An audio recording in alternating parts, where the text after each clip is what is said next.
কি গো, এই তো সুস্থ হয়ে গেল নাকি? শাড়ি পরেছো এত সুন্দর, আবার নিজে নিজে চুলও বাঁধছো আয়নায় দেখে। কি মেয়ের অনুষ্ঠানে যাচ্ছি, মেয়ে একটা এত বড় অনুষ্ঠান করছে, বুঝলি তো? হ্যাঁ, ফেসবুকের একটা অনুষ্ঠান হচ্ছে, আমি না গেলে চলবে?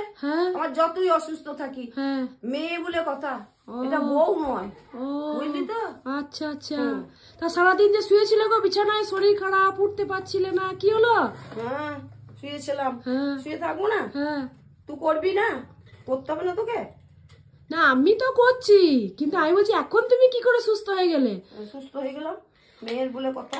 ও মানে মেয়ের যদি কিছু করে যা বলবে তাতেই সুস্থ হয়ে যাবে নাকি? আর বউয়ের বেলায় তুমি খাটে শুয়ে থাকবে চুপ করে? হ্যাঁ এটাই তো নিয়ম। আর বউরা কি করতে আসে রে? বউরা কি করতে আসে? বেশ বেশ বেশ, তা খুব ভালো। বউরা আসে কি করতে? বউরা তো শুধু সেবা করতে আসে শাশুড়ি। শাশুড়ি শ্বশুরের সেবা করবে। তা তো বটেই, তা তো বটেই, সারাদিন শুয়ে থাকবে বিছানাতে, আর এদিকে একটা ফোন এলো, মা এসো করে, সঙ্গে সঙ্গে সুস্থ হয়ে গেলে। কি সুন্দর শাড়ি টাড়ি পরে সেজে চুল বেঁধে, আবার হাসি হচ্ছে মুচকি মুচকিয়ে, তা বেলায় সুস্থ হয়ে গেল। বলো তুই সুস্থ করে দিলি আমাকে, ফলের জুসটা দিলি না, গায়ে শক্তি পেয়ে গেলাম, বুঝলি তো? আচ্ছা এত যত্ন কোথায় যাবে, ওই জন্যই হাসি মুখে যাচ্ছি। আচ্ছা আচ্ছা আচ্ছা।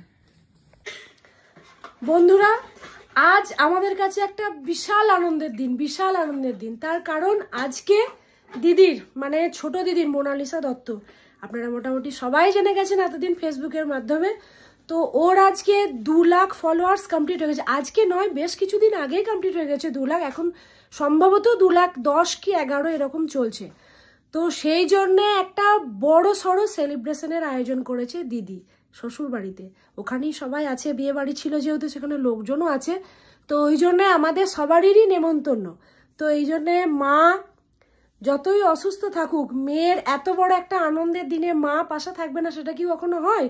তো সেজন্যে মাকে নিয়েই আমরা সবাই মিলে যাচ্ছি। মা যাবো না করছিল, কিন্তু দিদিও ওই দিক থেকে বলছে মা না গেলে বেশ একটা ভালো লাগবে না। তো ওই জন্য আমরা আপাতত রেডি হচ্ছি, মা পুরোপুরি রেডি হয়ে গেছে, আর আমি এখনো রেডি হইনি, সবে শাড়িটি পরেছি, আপাতত রেডি হয়নি।